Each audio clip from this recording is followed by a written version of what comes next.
Ben écoute, en fait, Ataya, on a créé ça en 2013. Début 2013, par l'intermédiaire en fait, de la radio usine, puisque en fait, David Wassoulou qui est ici faisait une émission régulièrement en fait, sur Radio Usine. On a tous été par la suite, d'une manière ou d'une autre, invités un jour ou l'autre par David à la radio. Et puis en fait, l'idée est partie du fait qu'on s'est rendu compte qu'on était plusieurs DJ Selecta sur Genève à avoir un petit peu les mêmes envies, disons les mêmes goûts musicaux et la même envie de partager certaines choses qu'on n'entend pas forcément partout et qui ne sont pas forcément accessibles à tous parce que pas forcément connues par tous. Voilà, au fur et à mesure des rencontres, au bout de quelques semaines, on s'est retrouvés à être 7 DJ, presque 8. Mais du coup, en fait, c'est composé de DJ RS, DJ Aloko, Anumark, qui est également notre graphiste, Wassoulou, Riddler,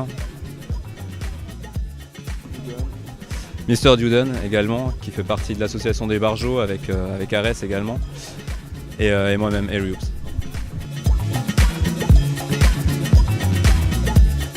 Alors Ataya, c'est le nom que l'on donne à la cérémonie du thé au Sénégal, en Afrique de l'Ouest.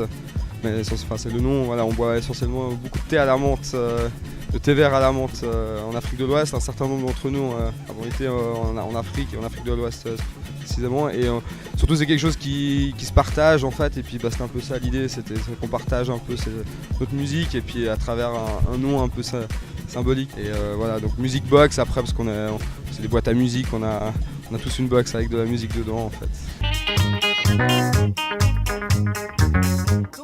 On a déjà fait quelques soirées sur Genève, surtout en extérieur durant l'été l'année passée, que ce soit ici d'ailleurs pour les fêtes des feux d'artifice qui étaient assez incroyables. On a fait aussi la Gravière, le MAD, l'usine. On a fait notre première soirée dans le bled où j'ai grandi en fait à Moutier dans le Jura bernois.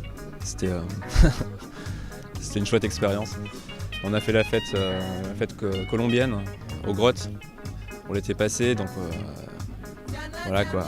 On a passé 5-6 heures, on a passé que de la musique uniquement colombienne et c'était un bon délire aussi quoi en fait.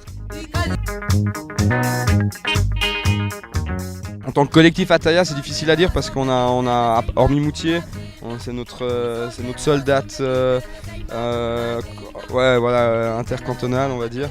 Sinon au niveau collectif, après individuellement on a tous joué un peu partout, un certain nombre d'entre nous ont joué un peu partout en Suisse.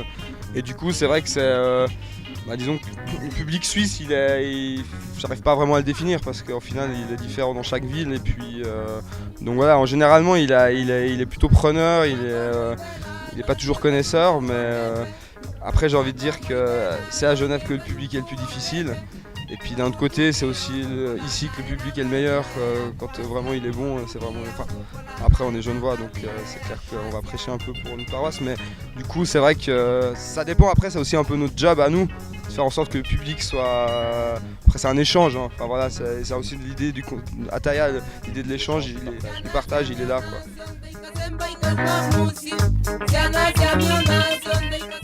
Être DJ à Genève, je pense que c'est déjà c'est faire partie d'une grande communauté parce qu'on est énormément. Je crois que j'ai jamais vu une ville où il y a autant de DJ par rapport au nombre d'habitants. Donc c'est faire partie d'une grande famille, mais comme dans chaque famille, il y a des gens qui s'entendent très bien, il y a des gens qui s'entendent moins bien. Ça peut être parfois un peu compliqué de se comprendre, de s'associer, de faire des choses ensemble. C'est pour ça que justement à Ataya, moi je considère ça comme une belle réussite parce qu'à la base on n'est pas forcément des gens qui se connaissent très bien au niveau humain. On avait tous certaines connaissances de qui était l'autre, de ce qu'il pouvait donner, apporter en matière de musique. Mais au niveau individuel, au niveau personnalité, on ne savait pas réellement si c'était quelque chose qui pouvait coller. Et réellement, voilà, maintenant je sais pas si c'est... on pourrait dire que la musique adoucit les mœurs, mais vu qu'on est plus ou moins tous dans la même vibe, entre guillemets, musicale, on sort tous du même apprentissage de vie, entre guillemets, on est tous nés entre les années 70 et 80. On a connu les mêmes choses, on a écouté les mêmes trucs, on a regardé les mêmes séries, on a vu les mêmes films, on a plus ou moins la même culture d'une manière générale. Et c'est ce qui fait aussi que voilà, on s'entend super bien et puis que ce collectif fonctionne comme ça. Maintenant à DJ à Genève, je dirais que c'est plutôt cool en fait, quoi. C'est plutôt cool, en tout cas moi j'apprécie ça, quoi. J'apprécie ça. Faut être passionné. Et puis après, c'est prendre du plaisir, et puis donner du plaisir, donc ça c'est sûr. Après, c'est vrai que vivre du DJing, quelle que soit la discipline dans le DJing et puis le style de musique, c'est vrai que c'est un investissement et puis c'est un choix de vie au final. Et puis il faut choisir de le prendre et puis c'est pas donné à tout le monde et puis c'est pas évident, donc c'est clair que être que DJ à Genève, c'est un énorme respect à ceux qui l'ont fait avant nous et puis tous ceux qui ont permis justement qu'il y ait une scène DJ qui soit là, qu'il y ait plusieurs styles et puis et par contre ce qui est fort à Genève, ce que j'aime bien, c'est que justement pour la petite ville qu'on a, il y a une diversité de styles et de DJ donc, ou de passeurs de disques ou de selecta, peu importe comment on les appelle. Et ça c'est quand même assez génial. Tout récemment la fête de la musique, j'avoue que c'était vraiment une très belle soirée là, le samedi 21 juin, en plus pour bien célébrer l'été. C'était vraiment une belle fête. Une des très belles soirées qu'on avait fait, c'était au théâtre de l'usine. Le théâtre a fait vraiment un bel effort, tant pour la sono que pour le décor, l'ambiance générale, et on s'est vraiment senti vraiment libre. Donc pour moi, ça reste vraiment peut-être mes deux plus beaux souvenirs. Et puis comme je vous disais, le meilleur reste à venir. En fait, bon déjà on joue pas tous vinyle, mais c'est vrai que le vinyle a une importance particulière pour quelques DJ en tout cas. Je pense à Mr. Idler notamment qui joue uniquement vinyle, qui est un vrai passionné, un vrai crate digger. Et voilà, lui j'imagine pas que malgré tous les efforts technologiques de Serato, Traktor, Sony, Pioneer et compagnie, il passe une fois à autre chose que le vinyle. Donc voilà, il y a certains d'entre nous qui, voilà, pour la plupart, toi aussi, moi aussi, on affectionne particulièrement le vinyle. Mais bon, ça arrive qu'on joue sur d'autres supports. Moi, ça m'arrive de jouer sur Serato, ça m'arrive de jouer sur CD, voire même sur ordinateur tout simplement. Disons, ça dépend un petit peu du DJ et de l'occasion, mais c'est vrai que dans une soirée à Taya, il y aura généralement 60-70% de musique passée sur vinyle. La suite de la Taya, ça va simplement être qu'on va continuer sur notre lancée, c'est-à-dire que on a donc les deux émissions de radio, le premier, troisième et éventuel cinquième mercredi du mois, de 21h à minuit sur radiousine.net. Vous pouvez retrouver également les différents podcasts des émissions précédentes sur radiousine.net, Ataya Music Box.